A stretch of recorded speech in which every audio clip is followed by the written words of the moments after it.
Hi everyone, welcome back to my channel English classes. Please like, share and subscribe to my channel. Don't forget to press the bell icon so you will get notification on your mobile. Let's start. आज का topic है advance structure. अक्सर हम लोग इस तरह के sentences daily life में यूज़ करते हैं। रोज़ बोले जाने वाले सेंटेंसेस हैं ये सब, जैसे कि चाय बन रही है, कमरा साफ हो रहा है, खाना बन रहा है और मकान बन रहा है। तो ये सेंटेंसेस देखने से लग रहा है कि प्रेजेंट कंटिन्यूअस टेंस के सेंटेंस हैं और इसमें कर्ता जो है वो मिसिंग है, मतलब सब्जेक्ट का यहाँ पे पता नहीं चल रहा है, subject is missing there. So that's why I will use object in the place of subject. उसके बाद हम लोग इज, एम, आर का प्रयोग करेंगे और बिंग, बी जो है वो फर्स्ट फॉर्म है बिंग का और यहाँ पे हम लोग आईएनजी वाला फॉर्म यूज़ किए हैं, इसलिए यहाँ पे बिंग का फॉर्म यूज़ किए हैं। उसके बाद भी थर्ड का यूज़ करेंगे क्योंकि ये पैसिव फॉर्म में है। जैसे कि एक्टिव पैसिव वॉइस आप लोग जानते होंगे, खाना बन रहा है तो ऐसा लग रहा है जैसे काम किया जा रहा है, पर काम कौन कर रहा है ये हमें पता नहीं चल रहा है। The food is being cooked. Food जो है वो यहाँ पे ऑब्जेक्ट है और इसके साथ हम इज यूज़ किए हैं क्योंकि ये सिंगुलर फॉर्म में है। उसके बाद बिंग, उसके बाद वर्ब थर्ड का यूज़ करेंगे। उसी तरह से अगला सेंटेंस है मकान बन रहा है, तो इसका इंग्लिश क्या होगा?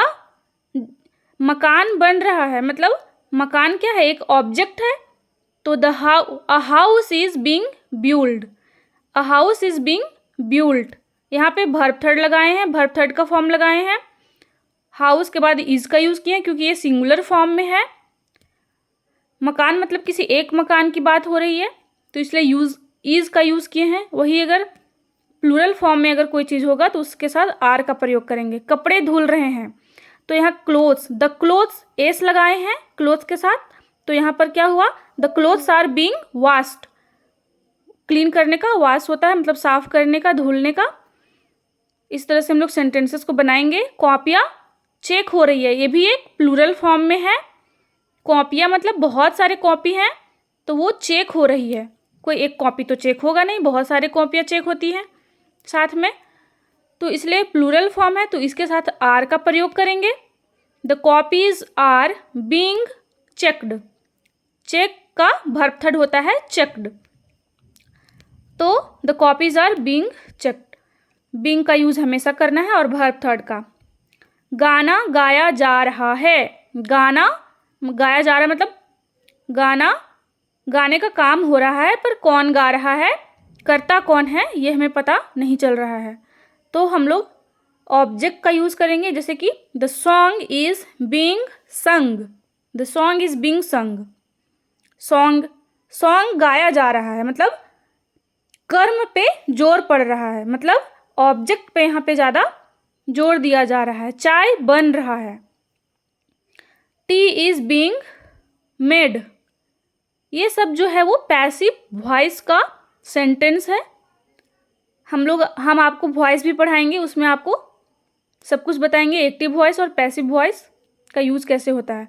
फिर से यहाँ कमरा साफ हो रहा है तो the room is being cleaned, the room is being cleaned. इसी तरह से सेंटेंस को बनाना है। इस तरह के सेंटेंसेस को सीखने के लिए मेरे चैनल को सब्सक्राइब करें और वीडियो के लास्ट तक बने रहें। मुझे पढ़ाया जा रहा है, पढ़ाने का काम हो रहा है, पर कौन पढ़ा रहा है, इसमें सब्जेक्ट कौन है, इसकी जानकारी हमें यहाँ पर नहीं पता चलता है इस सेंटेंस में, लेकिन काम किया जा रहा है। मतलब आई एम बीइंग टाउट, तो आई मुझे का इंग्लिश होगा आई के साथ हमेशा एम का यूज़ करेंगे। उसके बाद बिंग, उसके बाद टाउट, टीज का वर्ब थर्ड होता है टाउट। मुझे शादी में बुलाया जा रहा है तो इसका इंग्लिश क्या होगा? मुझे का होता है आई के साथ क्या लगेगा? तो हमेशा आई के साथ एम लगता है। उसके बाद बिंग का तो यूज़ करना ही करना है क्योंकि ये पैसिव फॉर्म में है। इन्वाइटेड टू अ वेडिंग, मतलब मुझे शादी में बुलाया जा रहा है। बुलाने का इंग्लिश होता है इन्वाइट करना और शादी का इंग्लिश तो सबको जानते ही है, वेडिंग होता है। अगला सेंटेंस है मोबाइल ठीक हो रहा है। इसका इंग्लिश क्या होगा? The mobile is being repaired. Mobile जो है वो ऑब्जेक्ट है, तो उसके साथ इज का यूज़ किए क्योंकि सिंगुलर फॉर्म में है। उसके बाद बीइंग आईएनजी वाला फॉर्म बी का यूज़ करेंगे। उसके बाद रिपेयर्ड। ये सभी जो है वो प्रेजेंट कंटिन्यूअस टेंस का सेंटेंस है, इसलिए हम लोग आईएनजी का यूज़ करेंगे, आईएनजी वाला फॉर्म, बी का आईएनजी वाला फॉर्म यूज़ करेंगे।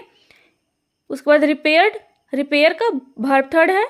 डांस हो रहा है, the dance is being performed. Dance के साथ भी इज का यूज़ करेंगे क्योंकि ये सिंगुलर फॉर्म में है। अब कुछ पास्ट टेंस के सेंटेंसेस को हम लोग देखते हैं। तो यहाँ पर कुछ भी चेंज नहीं करना है, बस जहाँ पे हम लोग इज एम आर का यूज़ करते थे वहाँ पर वाज वेयर का यूज़ करेंगे। ऑब्जेक्ट वही रहेगा सेम, और बीइंग का भी यूज़ करेंगे सेम वही, और वर्ब थर्ड का भी। जैसे कि सेंटेंस को समझते हैं। खाना बन रहा था, तो ये क्या हुआ? पास्ट कंटिन्यूअस टेंस का सेंटेंस है, तो इसलिए यहाँ पे हम लोग वाज का यूज़ किए हैं क्योंकि ये सिंगुलर फॉर्म में है, तो वाज का प्रयोग करेंगे। The food was being cooked. कमरा साफ हो रहा था, the room was being cleaned. The room was being cleaned क्योंकि ये सिंगुलर फॉर्म में है। कमरा तो एक ही साफ हो रहा था, एक से ज़्यादा कमरा साफ नहीं हो रहा था, यहाँ एक ही कमरा का बात हो रहा है, तो वाज का प्रयोग करेंगे। कॉपियाँ चेक हो रही थी, कॉपियाँ चेक हो रही थी, तो कॉपियाँ यहाँ बहुत सारे कॉपियाँ की बात हो रही है, तो यहाँ पे हम लोग वेयर का प्रयोग करेंगे। The copies were being checked. The copies were being checked. I hope आप लोगों को समझ में आ रहा होगा। मोबाइल ठीक हो रहा था, तो यहाँ पे वाज का प्रयोग करेंगे। The mobile was being repaired. The mobile was being repaired. उसी तरह से अगला सेंटेंस है चाय बन रहा था, चाय बन रही थी। T is being made. T is being made. इसी तरह से आप लोग ट्राई कीजिए और भी सेंटेंस को बनाने के लिए, और मेरे चैनल को सब्सक्राइब कीजिए, कमेंट कीजिए।